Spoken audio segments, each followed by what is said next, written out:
Bismillahirrahmanirrahim. Assalamualaikum warahmatullahi wabarakatuh. Waalaikumsalam warahmatullahi wabarakatuh. Alhamdulillah, alhamdulillah, wa syukurillah wa salatu wassalamu ala rasulillah Sayyidina wa habibina Muhammadin sallallahu alaihi wasallam. Amma ba'd. Bapak Ibu sekalian yang dirahmati, dimuliakan Allah Subhanahu wa taala. Alhamdulillah baru saja kami tadi masuk di Raudhah dan mendoakan Bapak Ibu semua jamaah, semoga betul-betul mendapatkan keridhaan hati yang lapang menjalani sisa-sisa kehidupan kita di dunia ini yang fana ini. Semoga pengajian kita ini membawa ketenangan batin, siap rasanya kita untuk dijemput oleh Allah Subhanahu wa taala. Kita semua siap menghadapi kenyataan apapun yang akan terjadi pada diri kita sendiri. Kenapa? Karena kita sudah kita tawakal sepenuhnya kepada Allah. Anak-anak kita titipkan terhadapnya. Kemudian juga properti kita semuanya kita serahkan kepada. Kita tidak memiliki siapapun apapun karena semuanya adalah miliknya. Bapak Ibu sekalian, melanjutkan kajian kita yang lalu, 6 aksesoris spiritual, kosmetik spiritual yang pernah kita bahas. Mudah-mudahan satu persatu kita sudah mulai lakoni. Yang paling berat yang 2 terakhir itu fakir dan suhud ini, Bapak Ibu. Masih ingat yang lalu ada 6 aksesoris ini harus menjadi habit kita, kebiasaan kita sehari-hari. Apapun orang bilang, kita tidak peduli. Pertama adalah tawadu, menempatkan diri kita paling rendah di bawah, sehingga orang paling rendah menempatkan dirinya ke bawah itu tidak akan pernah merasa jatuh dan tidak pernah stres. Yang stres itu kalau mengangkat tinggi-tinggi standar hidupnya, itulah yang terancam dengan stres. Itulah yang sering kecewa, itulah yang suka marah. Kenapa? Karena lain yang apa yang menjadi harapannya, lain yang menjadi kenyataan. Yang kedua adalah wara. Kita menempatkan diri kita paling belakang atau di belakang. Nggak usah ngoyo mau di depan, terkenal, populer. Sehingga kita ditempatkan di baris kedua, ketiga, keempat, belakang pun nggak ada masalah. Kita nggak pernah tersinggung. Tapi kalau kita selalu mau ambisi di depan, begitu kita dudukkan di kamar atau di saf belakang, stres jadinya kan. Wara, kita tempatkan, monggo mas, aku di sini aja. Monggo silahkan, biar aku di sini aja. Aku menikmati diriku sendiri. Enak hidup ini seperti itu. Yang ketiga, kita juga sudah merasa cukup ada apa yang ada. Karena aku sudah cukup dengan ini. Lihat Jakarta aja lumayan, apalagi sudah punya rumah di Jakarta, punya kerjaan di Jakarta, anak-anak sekolahnya di Jakarta. Lebih dari cukup untuk kami syukurilah. Orang tua kami berlumpur di sawah, pas-pasan. Alhamdulillah sudah haji. Alhamdulillah anak-anak juga sudah pada jadi. Apalagi yang kita harapkan. Dunia ini tidak langgeng, tinggal sejengkal lagi. Monggo ambillah kalau mau ambil semuanya Jadi kalau orang qanaah itu lawannya adalah rakus. Serakah, lupa umur. Pokoknya semuanya dia mau ambil dari hulu sampai ke hilir. Itu lawan daripada qanaah. Kalau qanaah cukup seperti ini. Rumah sederhana tapi isinya surga. Enak rasanya kalau kita sudah merasa cukup apa yang ada. Dan yang keempat adalah muru'ah. Muru'ah artinya rasa malunya sudah terpelihara. Al-haya'u minal iman. Dia tidak ingin menyebabkan orang lain itu kecewa, dia tidak ingin menjadikan orang lain itu berdosa. Sangat mawas diri, itu namanya muru'ah. Ya. Jadi tidak pernah menjadi faktor kekecewaan. Memang dia tidak terkenal, tetapi alhamdulillah dia tidak pernah mengecewakan orang. Dia juga tidak pernah membuat orang itu dongkol. Ada orang kan bertingkahnya bukan main, ya kan? Ini enggak. Tidak ada orang yang benci orang tawadu, kan? Enggak ada orang yang benci orang yang wara. Tidak ada orang yang benci orang yang qanaah. Dan tidak ada yang memusuhi orang yang muru'ah. Tidak terkenal di bumi, tapi orang ini terkenal di langit. Inilah yang disebut majhulun fil ard ma'lumun fis sama. Tidak populer di bumi, tapi orang ini artis-artis langit, dicari para malaikat di langit. Artis abadi di akhirat. Itu. Yang kelima adalah fakir. Saya pernah jelaskan, fakir itu adalah miskin. Bukan miskin harta, tetapi merelakan dirinya untuk miskin demi untuk mempertahankan harga diri dan martabat dan serta akidahnya. Apa artinya kita dapat rumah dinas, mobil dinas, jabatan tinggi, tapi harus menjilat atasan, harus melanggar hati nurani, dan setiap hari kita mengkonsumsi barang-barang syubhat, mungkin juga haram. Ya, fakir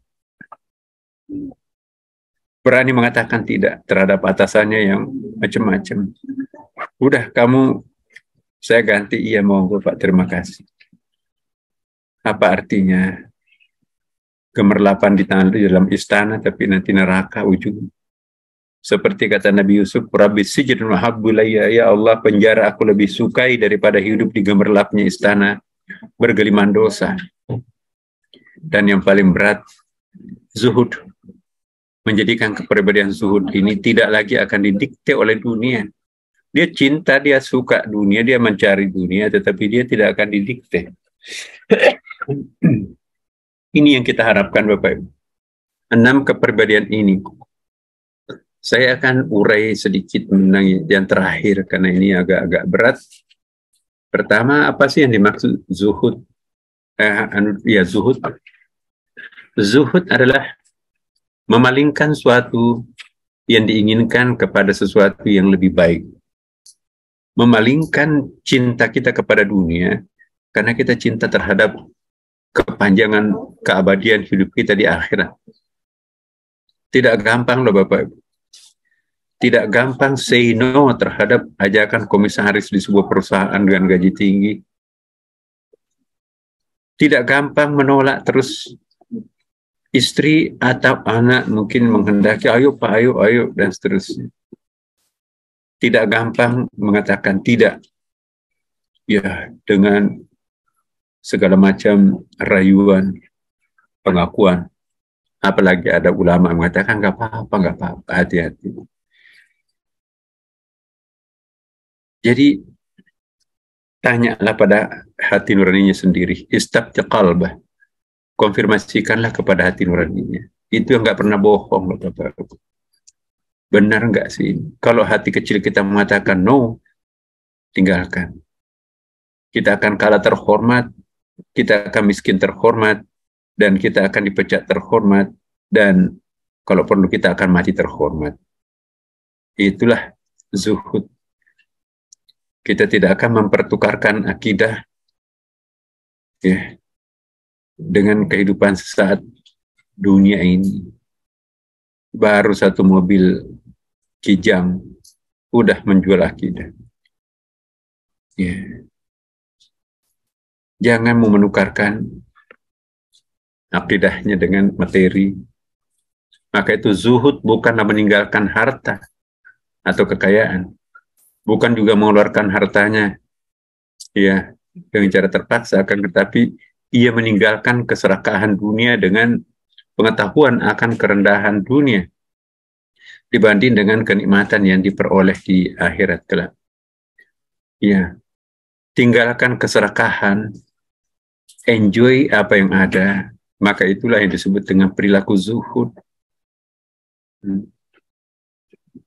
Tersenyum terus, diangkat tersenyum kecil, dicopot juga tersenyum kecil, enggak ada beban dalam menjalani kehidupan. Ada kan orang seperti itu kan Bapak Ibu?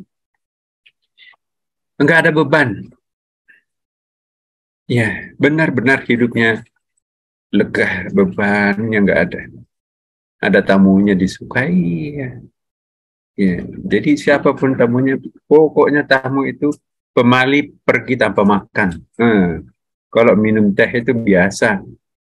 Ya, tamu yang paling disukai Rasulullah SAW ialah apa namanya? Orang yang paling disukai Rasulullah tidak akan membiarkan tamunya pergi sebelum makan. Aku sudah makan kok, enggak, walaupun sedikit. Cicipin kesederhanaan kami.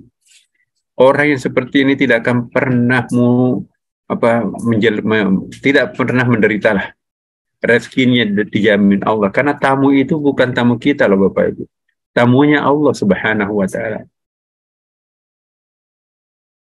Jangan pilih-pilih tamu. Kalau tamu tertentu, di keluar. Tapi kalau tamu-tamu terlain, dia nggak mau keluar rumah. Dia nggak mau keluar kamar tamu. Orang seperti ini sesungguhnya tidak disukai Allah. Ya, membeda-bedakan hamba Allah. Mohon maaf Bapak Ibu sekalian. Ya, kalau nggak ada kepentingannya terhadap orang itu, nggak pengen keluar. Tapi kalau ada kepentingannya, wah, segala macam diserahkan. Nah, inilah yang paling berat dilulusi oleh seseorang salikin. Orang yang betul-betul tidak membedakan, ya, siapapun yang datang, itulah orang-orang yang seperti disebutkan di dalam Al-Quran. Kenapa istrinya Fir'aun itu menjadi perempuan yang paling beriman? Tamunya Fir'aun pun juga dilayani, tamunya Nabi Musa. Jadi tamu Nabi dan tamu Fir'aun disamakan, semuanya dilayani. Hebat ya. Wa daraballahu mathalan lil ladzina amanu imra'ata Fir'aun. Dan kami menampilkan satu contoh orang yang paling beriman ialah istrinya Fir'aun. Kenapa? Karena dia tidak suka membeda-bedakan tamu. Nah, kemudian yang kedua, ya, dia tidak reaktif. Orang reaktif itu pasti banyak musuhnya. Tapi kalau orang proaktif, pasti tidak ada musuhnya, atau paling pasti sedikit musuhnya.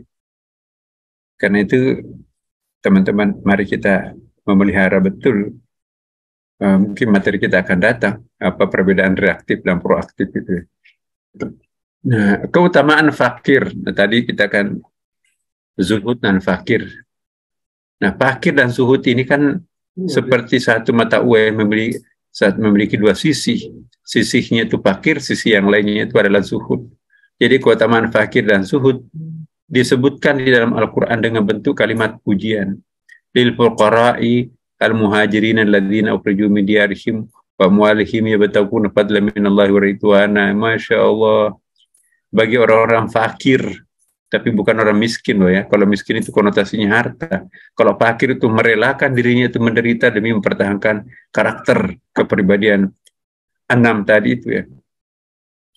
Ya, bagi orang-orang fakir yang berhijrah, yang diusir dari kampung halaman dan dari harta benda mereka karena mencari karunia dari Allah dan keridhaannya, dan mereka menolong Allah dan Rasulnya, maka itulah orang-orang yang benar.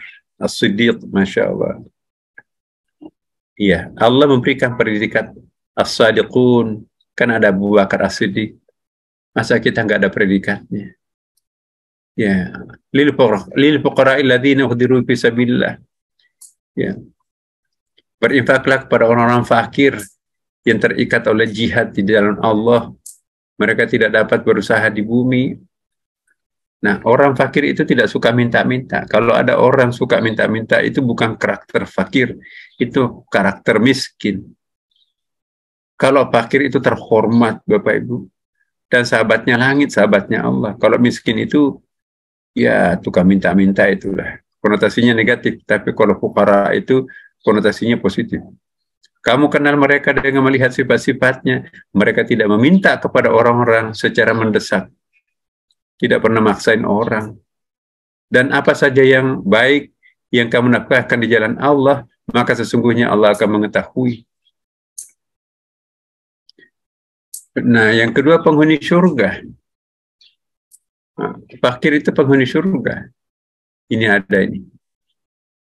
Nabi sallallahu alaihi wasallam yaqulu ala ukhbirukum bi ahli jannah kullu dha'ifin mutada'ifin law aqsama 'ala Allah ya law barrahu ala ukhbirakum bi ahli nari kullu 'utlin jawazin mustakbir.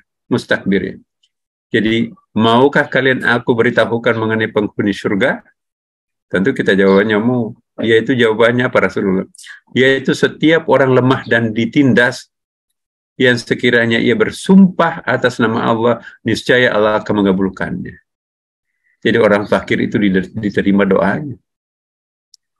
Dan maukah kalian aku beritahukan mengenai penghuni neraka? Ya mau dong. Siapa itu? Kata Rasulullah, yaitu setiap orang yang beringas, membela kebatilan, kasar, lagi sombong. Nah, itu penghuni neraka. Yang ketiga, masuk surga lebih awal daripada orang kaya. Orang fakir itu kan. Karena tidak ada yang mau dipertanggungjawabkan hartanya, itu murni insya Allah halal. Kalau orang kaya, syubhatnya. Oh, ini banyak kok. Kotoran-kotorannya kamu direndam dulu di neraka itu 5 tahun. 5 tahun kali 1000 bu. Satu harinya akhirat itu kan 1000 tahun kan. Masya Allah. Ini ada hadisnya. Ya, qala Rasulullah SAW, yadkhulu fuqara'ul mu'minin al-jannah qabla al-qaniya bi nisfi yawmi 500 am. Jadi orang-orang fakir itu duluan masuk surga separuh hari. Ya.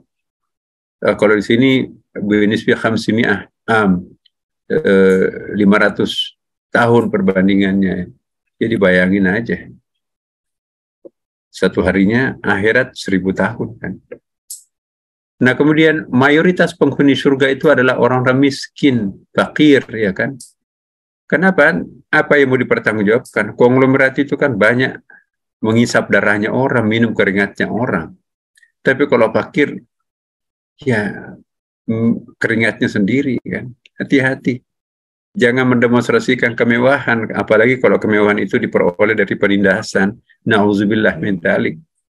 Itu nanti akan diseret dengan api neraka yang nauzubillah. Saya nggak tega menjelaskan di sini. Apa yang dimaksud istidraj, diseret dengan siksaan yang maha dahsyat. 5, menjadi penolong umat. Orang fakir itu justru lebih banyak menolong loh Bapak. Jujur ya, seringkali kita melihat pemandangan kan. Justru yang gampang membantu kita itu adalah orang-orang fakir. Konglomerat itu jarang lihat masjid. Pelitnya juga minta ampun. Justru yang murah-murah, gampang membantu itu menengah ke bawah. Pilih-pilih. Kalau ada kaitannya dengan partai yang didukungnya, bantu tuh supaya dapat proyek baru. Tapi kalau fakir miskin, enggak. Pokoknya di jalan Allah. Seperti Bapak Ibu di sini kan, Masya Allah. Lewat itu peta politik mau yang berkuasa siapa. Yang penting kita hidup tenang, ikhlas, beribadahnya nyaman. Udahlah. Yang keenam, Rasul ingin menjadikan bagian dari mereka. Jadi bagian daripada ahlul baitnya Rasulullah SAW adalah mereka. Nah ini dia. An Anas an Rasulullah SAW, Allahumma ahyi miskinan wa amitni miskinan wa syurni fi zumratil masakin yawmal qiyamah. Wa qalat Aisyah, lima ya Rasulullah, qala innahum yadkhuluna al-jannata qabla aghniyaihim bi 40 kharifan. Ya Aisyah, la turaddi al-miskin walau bi syiqqi tamrah. Ya Aisyah, ahibbi al-masakin wa qarribihim fa innallaha yuqarribuka yawmal qiyamah. Nah, ini dia. Biasakan pengaruh istri itu Bapak Ibu. Kadang-kadang dominan. Ini coba, Nabi pun juga dibegitukan oleh istrinya kan. Dari Anas radhiyallahu an, bahwa Rasulullah SAW membaca doanya Nabi begini, ya, ya Allah, hidupkanlah aku dalam keadaan miskin, wafatkanlah aku dalam keadaan miskin, kumpulkanlah aku pada hari kiamat bersama golongan orang-orang miskin.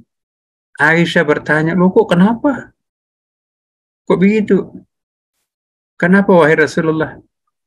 Lalu Nabi menjawab, sesungguhnya mereka akan masuk surga 40 tahun lebih dahulu daripada orang-orang yang kaya. Wahai Aisyah, jangan kamu tolak orang-orang miskin walaupun hanya dengan memberikan secuil kurma. Wahai Aisyah, cintailah orang-orang miskin. Iya. Dan dekatilah mereka, karena Allah akan mendekatkan kepadamu pada hari kiamat. Nah, itu dia. Nah, jadi istri kita juga perlu dinasehati agar jangan mata duitan, agar jangan hura-huranya. Coba lihat Rasulullah SAW berani mengatakan sesuatu kepada istrinya yang mungkin orang lain tidak berani, kan. Jadi itulah Rasulullah. Dan inilah Bapak Ibu sekalian, hari ini ya, ada nanti adab-adab ketika dalam keadaan fakir ya. Nah, nanti kita akan bahas pada pertemuan yang akan datang. Tapi poin yang saya ingin simpulkan pada kesempatan pertemuan kita ini, Bapak Ibu sekalian, janganlah merasa hina kalau menjadi seorang miskin. 6 kelebihannya orang miskin. Ya. Karena bagi mereka itu ya, kekayaan yang paling penting untuk kita kejar itu kekayaan akhirat. Bukan berarti tidak boleh kaya di dunia, tetapi jangan sampai kekayaan akhirat itu menjadi hijab. Hijab itu artinya apa? Menghalangi kita untuk lebih dekat dan lebih dekat kepada Allah Subhanahu wa taala. Kapan harta itu ya mendikte kita? Pada saat itu gejala pertamanya kita nggak bisa khusyuk dalam sholat. Hati-hati Bapak Ibu. Kalau Bapak Ibu sudah mulai susah sekali khusyuk dalam salat, berarti ada yang Bapak Ibu konsumsi dari yang tidak bagus kehalalannya. Kapan pikiran kita itu sudah mulai gampang melupakan Allah, malas melakukan salat, ya, susah untuk khusyuk, itu tanda-tanda kita sudah terkontaminasi oleh apa? Harta yang kita konsumsi tidak murni halal, Bapak Ibu. Sorry to say. Maaf. Karena semua harta syubhat itu membuat keruh batin kita. Sementara batin ini kan kita bikin kinclong. Bagaimana bisa kinclong itu kalau kita mengkonsumsi sesuatu yang syubhat? Rasakan sendiri kan Bapak Ibu. Kalau kita sudah mulai banyak bergaul dengan orang pendosa, orang yang suka bohong, kita ajak bergaul, orang yang memandang enteng dosa kecil, apalagi orang itu adalah orang-orang yang suka membuka auratnya, itu nanti akan mencemari nurani kita menjadi tidak lagi murni. Karena itu Bapak Ibu sekalian, mari mempertahankan satu keluarga sakinah ialah kecil tetapi bahagia nanti di akhirat. Saya ingin tanya, mau bahagia di dunia atau bahagia sepanjang masa di akhirat? Seandainya hanya the only one choice, ya kan?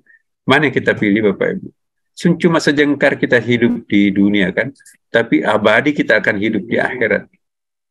Enggak usahlah ngoyo mau terkenal, enggak usahlah kita mau memamerkan macam-macam. Apa yang ada pada diri kita itu syukuri Bapak Ibu. Demikian. Wassalamualaikum warahmatullahi wabarakatuh.